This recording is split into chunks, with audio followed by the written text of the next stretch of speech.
Redslog, day 21. This past week has been a bit of a mixed bag. I managed to get my first win in the Pokemon Premier League, and honestly I'm over the moon about that. And thanks to the detective's gift, I feel a bit more like myself again. But on the flip side, something has felt off lately. Ever since I battled Necrostevo, I feel like a part of me is missing. I haven't been able to train. I haven't been able to focus. I haven't felt as energized as before. And that makes me feel uncomfortable. On top of that, the detective hasn't been around to try and speak to me either. He was knocking on that front door for 14 days in a row, and suddenly he's just not here anymore? It doesn't make any sense to me. Where's he gone? Why is he not here? I'm very unsettled by it. Leaf said she'd try and get this onesie to speak to me too, but that was the last time I spoke to anyone from the academy. Since then, I've had no phone calls, no text messages, nothing. Quite frankly, this is the first time I've really felt alone since I was transported here.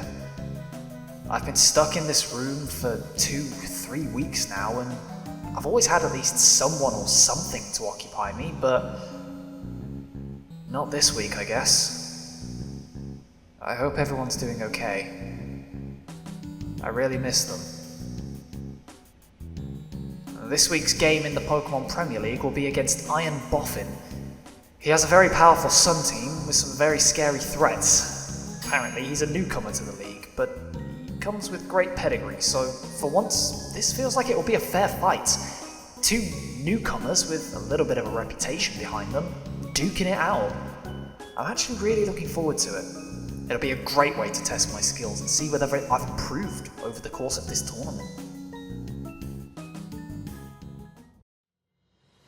The matchup this week is a weather war, rain versus sun.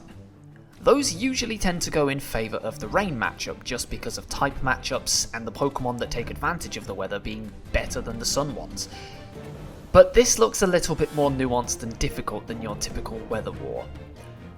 Water spam doesn't really work here because there is a whole ass water absorbed Vaporeon sat on the other team, as well as an Azumarill which could straight up just take advantage of the rain as well.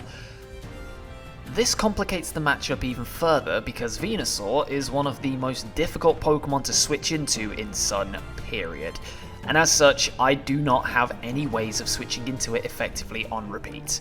Then again, I don't think there's many teams in the entire world that would be able to do that. Venusaur is notoriously a shredder, and it's going to be very difficult for me to maneuver myself around it.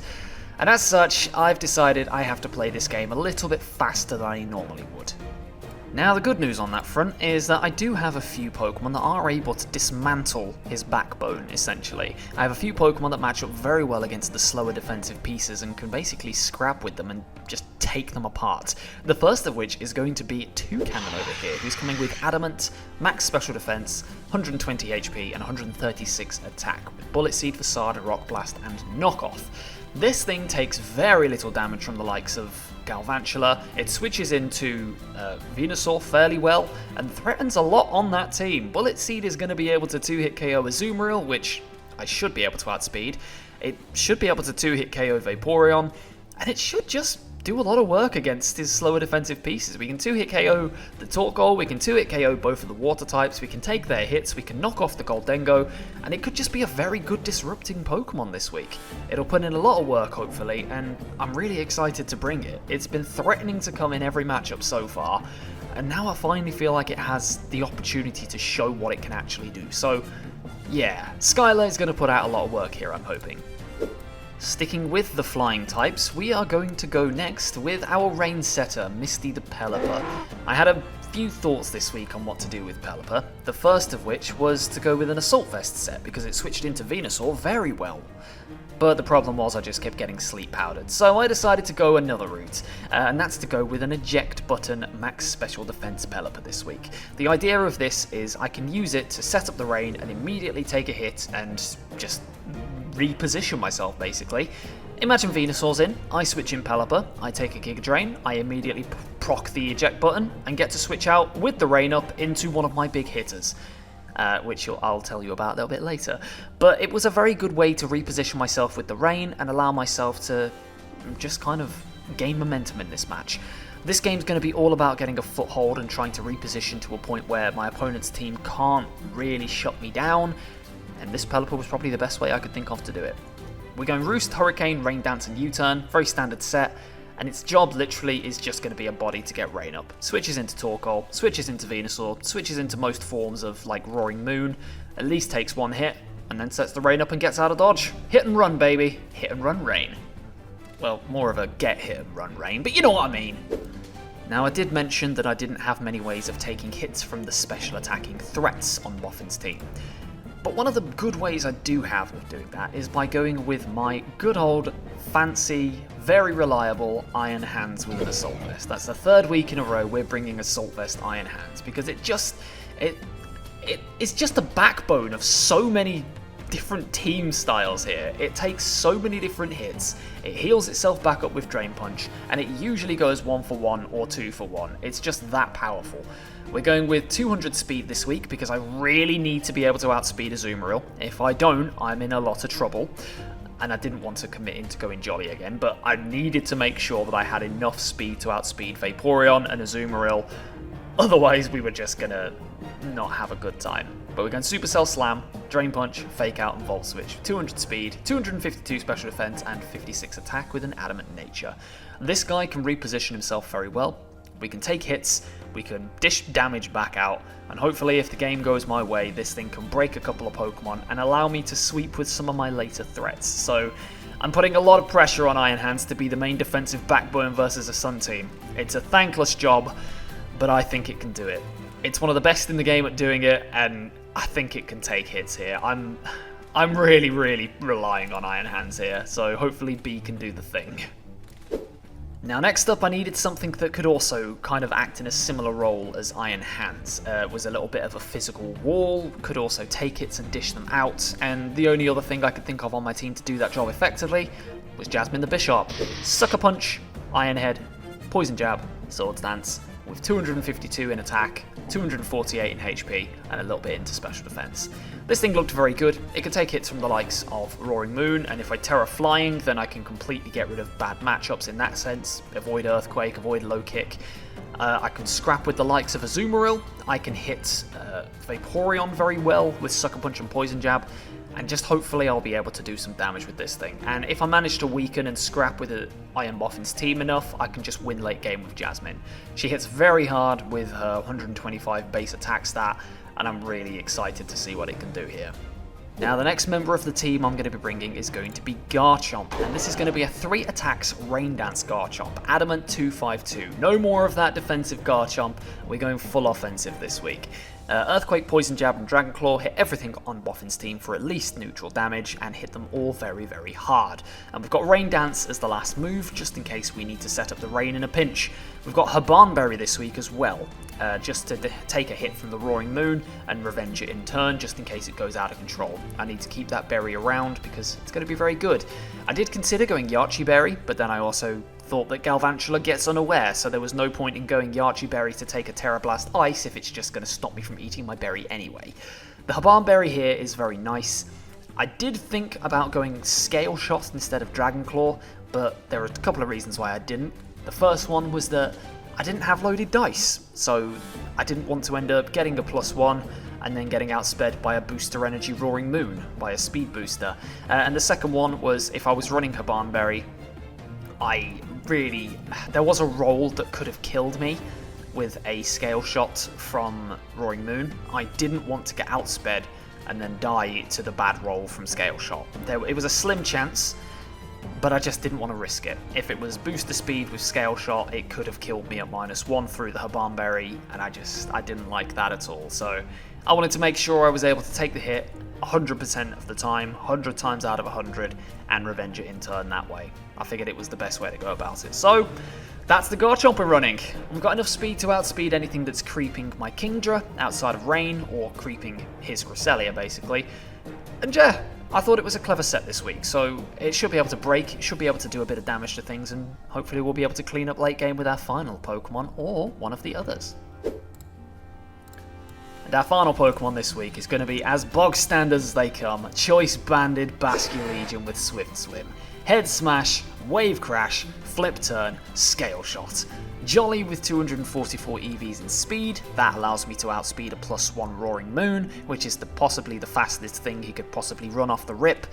So Basculegion basically outspeeds everything under the rain. And Choice Banded Head Smash, 2-hit KOs every form of Vaporeon as well. So whenever Basculegion's in, as long as I get the prediction right, I'm claiming a kill. Because there's nothing he wants to switch into this thing with. The only way Head Smash doesn't get a kill is if there's a Goldengo or a Rhydon staring me down, and Wave Crash kill them both. So it's all about 50-50s with Basculegion. The recoil's not going to be fun, but it is what it is. And I can always just clip Flip Turn if the Vaporeon isn't around anymore to keep my momentum against bad matchups. So Basculegion exerts an extreme amount of pressure here. It just mauls things with Head Smash, and I'm really hoping it can do the job here. So yeah, Basculegion is the final member, and hopefully it's going to be able to push pressure onto Boffin's team. I don't feel too confident about this one. There are a lot of threats that I have to take into account, and I feel like I'm going to have to play this one perfectly. This is possibly the first time in a long time that Sun has had the matchup over Rain, and I'm going to have to play this one perfectly. I haven't got too much experience playing the Sun versus Rain matchup, but I'm confident in my abilities. That win last week against NecroStevo gave me a lot of confidence, and I feel like even if I do have a bad matchup here, I can at least keep the differential down. But of course, we are going for a win here, and I do see a couple of strands to victory. So, yeah, let's pull it back for Kobakan, shall we?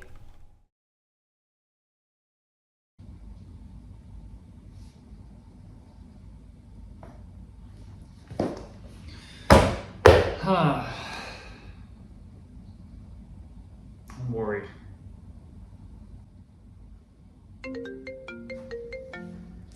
Red, you don't belong here.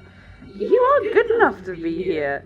You stole your spot in the PPL, and you don't deserve to be playing against these monsters. Who are you? I will expose you for the fraud that you are. Much love, Ellie. Who the hell was that?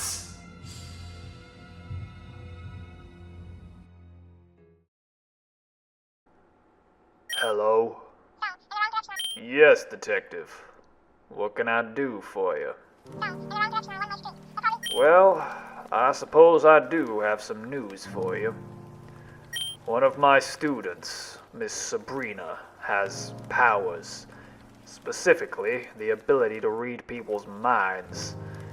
I asked her to keep an eye on Mr. Onesie here in Kobakan, and as such I sent him to the same type electives that she currently studies. She's uncovered some interesting information, and it's just like you suspected, Detective. Mr. Onesie is the person you're looking for, Mr. Striker. But it appears he came here to escape something. Or maybe escape someone. Who he's running from, however, I do not know that. I also have no idea how he got here, or what he did to our Mr. Sugimori. I'll keep working on him. I'm sure he'll open up eventually. And if all else fails, I guess I'll be forced to use her. Understood. Goodbye, Detective.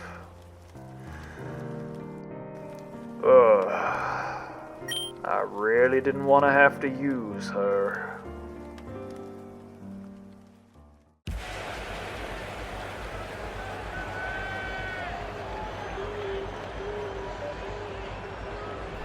Hello, hello, hello, ladies and gentlemen. It is beautiful to see all of your faces here again. Welcome back to the Pokemon Premier League. My name is Raihan, and I'm going to be your commentator for today's action. But as always, I'm not alone, and today I'm joined by one of Unova's finest, former champion and instructor here at the Academy, Master Older himself. Good evening, Kobukan Academy. it's great to be here with you all today. For those of you who don't know me, my name is Alden. I am a former champion of the Unova region, but most importantly, I am your gym class teacher here at the Academy. Well, you've whooped my ass more times than I can count, Alder, but today you're in my natural element. I hope you can keep up with me. You're not my usual partner in crime, Raihan, but I'm certainly looking forward to commentating on all of today's action with you. Good stuff, that's what we like to hear. And today's action is certainly going to be something fierce. We have Kobukon's own Red Sugimori up against it once again. Up against Iron Boffin and his very, very scary Sun team. How do you think that this matchup's gonna go, Mr. Alder? Well, as the proud user of a Volcarona, I have a bit of a soft spot for anything that uses Sun. But of course, I have to believe in our battle team faithful. I believe that Red can win out the game as long as he sticks to his game plan and manages to pull off his plays successfully. I've got faith in the boy. As do I, Mr. Alder, as do I. Do you have any fun stories you could tell us about his time in gym class? I've got plenty. How about the time he made Whitney cry by kicking her ass too hard? That doesn't sound like a fun story. That just sounds like plain bullying, Mr. Alder. Oh, well, he's certainly not the only person to make Miss Whitney cry. I suppose she just really doesn't like losing. Anyway, on to today's action. Absolutely. It looks like both of our competitors are ready to go today, so without further ado, let's head over to the battle hall and find out who wins in this fantastic weather war. Let's go!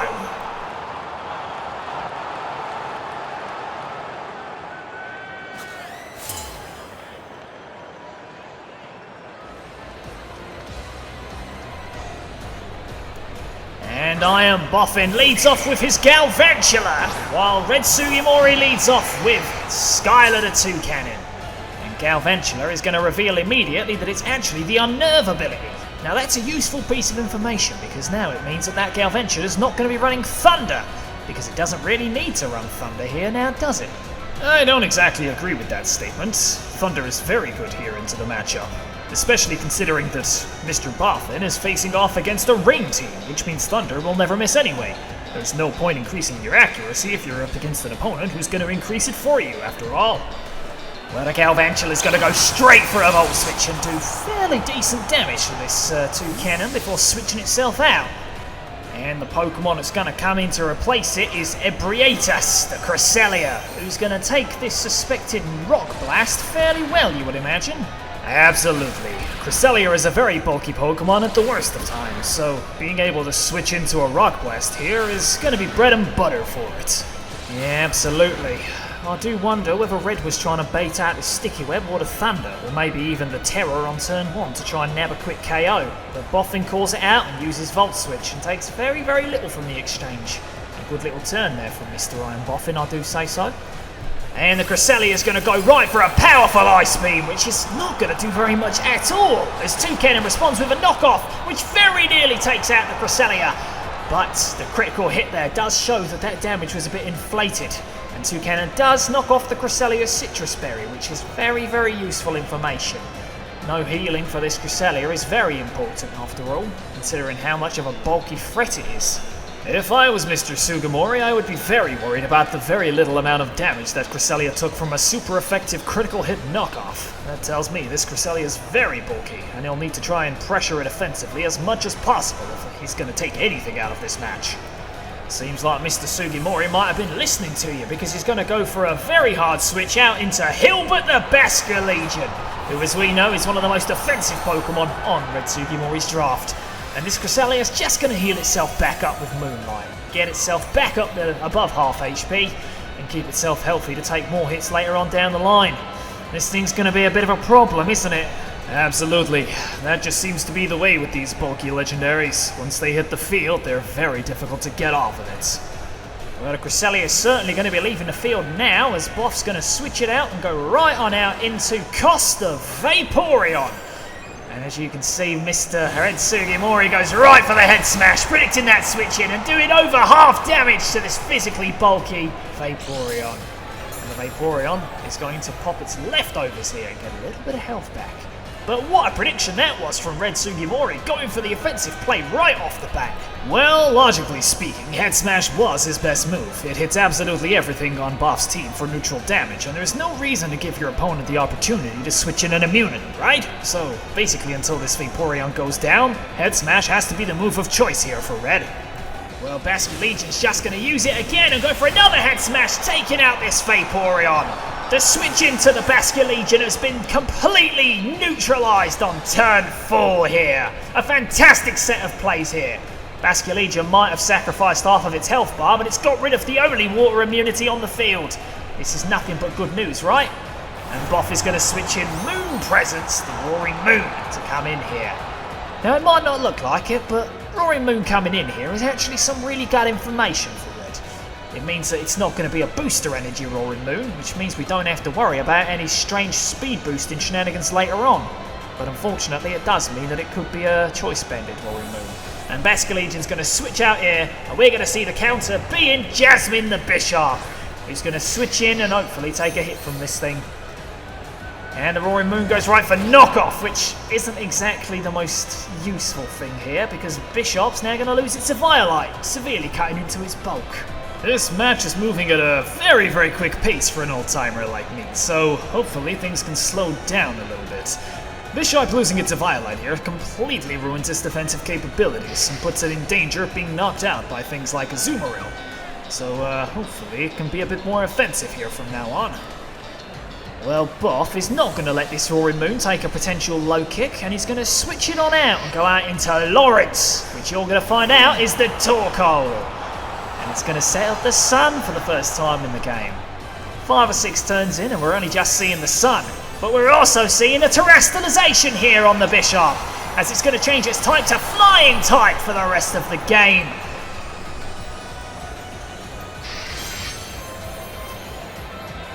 And it's going to go right for Iron Head, which is not going to do anything to the physically defensive Torkoal here.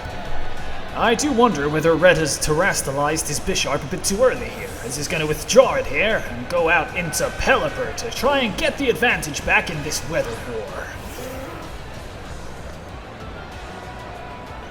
Now the Drizzle's going to go off as this Torkoal sets up Stealth Rock, and that is precisely what I was worried about. By terrestrializing into a Flying type, this Bishop now has no item and is going to be weak to Stealth Rocks. That's going to severely hamper its defensive utility, meaning it can't really come in to sponge hits as easily as it would have liked. Brilliant insight there from a former champion, as Boffin is going to withdraw the Torkoal, knowing he's lost this particular matchup, and bring out Smaug, which is the Azumarill. As Pelipper's going to go for a U-turn and switch out on the switch in, keeping the momentum on the red side of the field. That's a pretty decent prediction there, if I do say so myself. And Red's going to send out B, the Iron Hands, for the first time to be the answer to this Azumarill. That's a bit of a confident switch out there. Red must be very confident that he's able to outpace this Azumarill. Well, as we both know, Azumarill and Iron Hands are both base 50 speed, so unless both of them are running some significant investment, it's going to be a bit of a speed tie. But as we saw last week, Red is not averse to training speedy Iron Hands to try and outpace faster threats. And Boffin is going to be aware of that by switching out the Azumarill and going out into Ebrietas, which, as we know, is the Cresselia. And we're going to see a Supercell Slam come out here from Iron Hands, which really doesn't do much at all. Surprising, considering how strong Iron Hands is on the physical side. Well, as strong as Iron Hands might be, it's not exactly as bulky as Cresselia is on the physical side too, so it's going to be able to soak up many of Iron Hands' moves. And right on form, this Cresselia is going to go right for a Moonlight and try and heal itself back up in the rain, which isn't going to give it much healing at all. As Iron Hands is going to go for a Volt Switch to get the slow momentum here. He now has a completely free switch into whatever he feels like going into. And it looks like the optimal choice here, for me anyway, would be Basculegion, right? And right on form, we're going to see Hilbert the Basculegion hit the field once again. And as we saw, every single time Basculegion hits the field, it's going to be taking Stealth Rock damage. Combined with the recoil from Wave Crash and Head Smash, Basculegion's not got long left on this field, has it now? Unfortunately, that's just the problem when you run moves like that. They're incredibly powerful, but they also have incredible downsides. And Basculegion, despite having a massive HP stat, has attacked into a Vaporeon twice, meaning it's dealt 33% of Vaporeon's max HP stat back to itself in recoil. Boffin's Stealth Rocks are really going to take advantage of this. You would think that Basculegion's only going to have 2 or 3 more hits in it at max, really, isn't it? And that's if we're lucky, Raihan. Red really has to be careful about when he chooses Basculegion to attack from now on. But Boff isn't going to waste any time here. He's going to switch on out from the Cresselia and go out into Lawrence the Torkoal. I suppose he was just trying to reset the weather. And the sun's going to weaken this flip turn. That's a great prediction, because now Red can go right back out into Pelipper, which should be able to reset the weather completely on this Torkoal. And the weather's going to get reset again, as we're going to change the sun to a drizzly downpour. That was a nice little prediction on the flip turn, but I wonder if he could have just went for a head smash and completely taken this Torkoal out of the game. Playing it slow like this isn't going to really help him when he's got these Stealth Rocks on his side of the field, is it? We're already seeing that the Pelipper's taking damage from them too, so he hasn't really got much longevity in his Pokemon left. Huh, I can relate. Being an old-timer, I'm not sure I've got much longevity left in me either. Ha ha ha ha. Was that meant to be a joke? I suppose I'd better work on my delivery, eh? I don't think it was the delivery, Older. I think it was the material entirely. Ah, everybody's a critic. Well, Boffin's certainly critical of this matchup because he's going to switch out Lawrence the Torkoal and go out into Smaug, the Azumarill, who's basically going to be able to take anything that Pelipper wants to throw at him. And Pelipper's going to go right for a Hurricane, hoping to catch this Torkoal. But that's going to do nothing. That's got to be an assault-vested Azumarill, right? That Azumarill certainly didn't take much from that stab Hurricane, so yeah, I would assume it might possibly be. But Pelipper's not going to stay in and attack it again. We're going to see a hard switch here, and Skyla is going to be coming out. The 2-cannon seems to have served its purpose.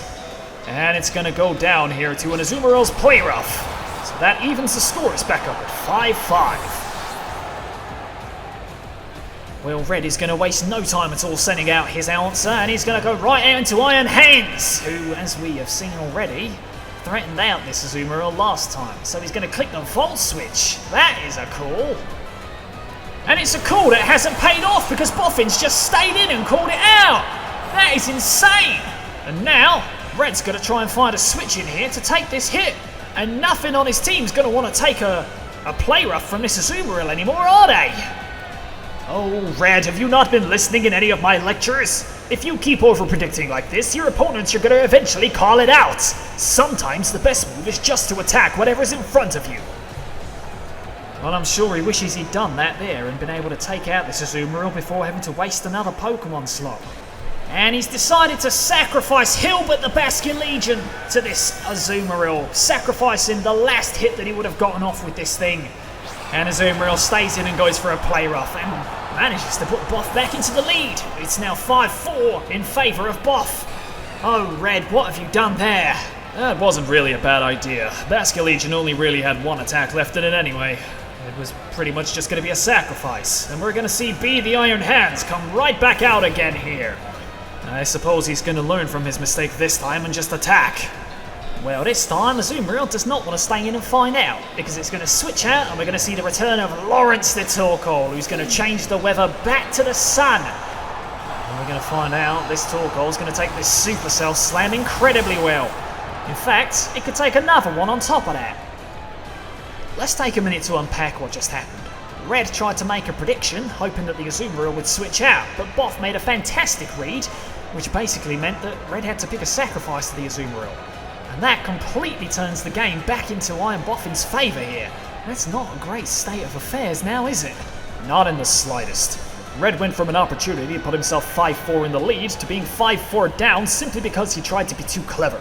In my lectures, I teach students to just attack what's in front of them more often than not. But Iron Boffin is not going to undo that. He's going to switch out and go out into Rom, which is going to take whatever move that this Iron Hands throws out very, very well. And this Iron Hands is going to go for Volt Switch. That's a fantastic catch there, because this Galvantula is going to switch in for free, and Red's now going to have to pick an answer to it.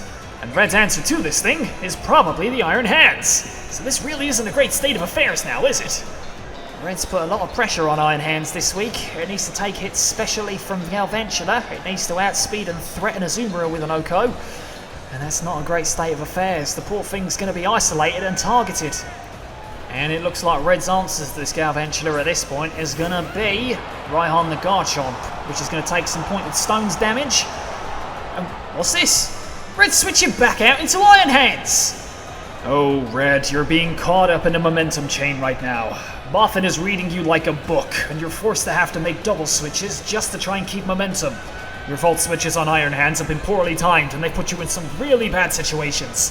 Boff is playing this fantastically, and Red's just getting swept up in the sun. And the best nicknamed Pokemon in the league is going to return back to Red. And we're going to see Iron Hands come back out and hit the field once again. And this Galvantula, of course, is going to go for this opportunity to start terastallizing. Which means he was just more than happy to stay in and attack this Garchomp. And it looks like it's Terra Ice, meaning that this could have taken severe damage onto Raihan. And Iron Hands is going to have to take this Ice Terra Blast.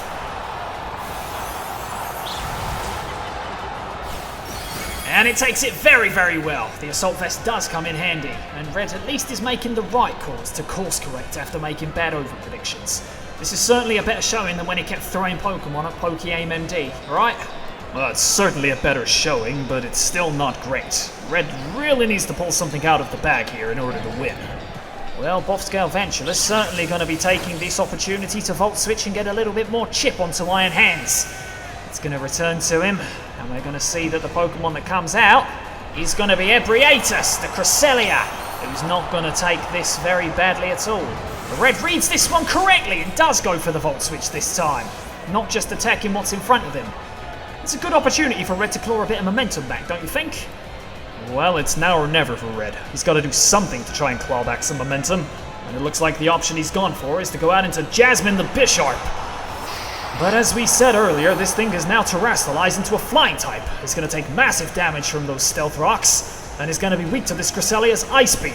That's not a great situation all around, really, is it? No, not at all. But this Cresselia is going to go for Moonlight to get itself back up to a decent amount of HP. Quite smart. But Jasmine is going to go for a Swords Dance. Red called out the healing perfectly. And now Jasmine has an opportunity to go wild. This could be a huge turning point in the game. Excellent prediction from Red. He called out that Cresselia was trying to keep itself at high health and went for a Swords Dance. Now it has the opportunity to do massive damage to this thing, which could be crucial in breaking open Boff's team later on. And Jasmine is going to go for a Sucker Punch, which doesn't quite take the Cresselia out. And it's going to respond with an Ice Beam, which isn't going to take Jasmine out, but it freezes! That is an awful bit of luck here for Red Sugimori. What a terrible bit of hacks at the wrong time. That could be disastrous. Oh my goodness! Have you ever seen anything like this, Raihan? That makes 3 successive correct predictions and has been struck down, not by bad play, but by the hands of Lady Luck herself. Oh my goodness! It looked like Bisharp was about to try and break here. And the Cresselia is going to take this opportunity to go for a Moonlight, which is going to heal it back up to a very good amount of HP, and pretty much guarantee it's going to be able to take on the Iron Hands. But the Bisharp is still frozen! Red must have gone for an attack there. And he goes for a Sucker Punch here, but it's still frozen! As Cresselia goes for Ice Beam! That would have taken out Cresselia if Bisharp had thawed. Bisharp has completely been frozen out here, and Cresselia is able to take out something that was pretty much primed to break completely freely! Things look very bad for Red right now. Very, very bad. How on earth is he going to get himself out of this situation? Well, it looks like his way of getting out of this is to go into Pelipper? Why has he sent out Pelipper here? Surely Pelipper can't really do anything to Cresselia, right? I suppose he wants to put the raid up to try and stop Cresselia from being able to heal as easily.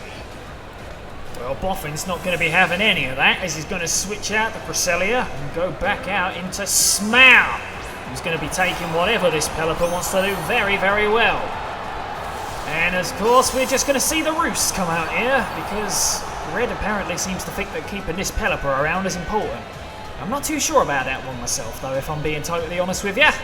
Yeah, at this point, I'm not sure Pelipper has really any role to serve whatsoever. And the Azumarill's going to go for Trailblaze here, which really isn't going to do much to the Pelipper, but it is going to give it a speed race, which really ain't great. And that's going to force Pelipper to use its eject button, giving it a free switch. And we're going to see he's going to go out here into Raihan the Garchomp, who should be able to threaten this thing out with a poison jab.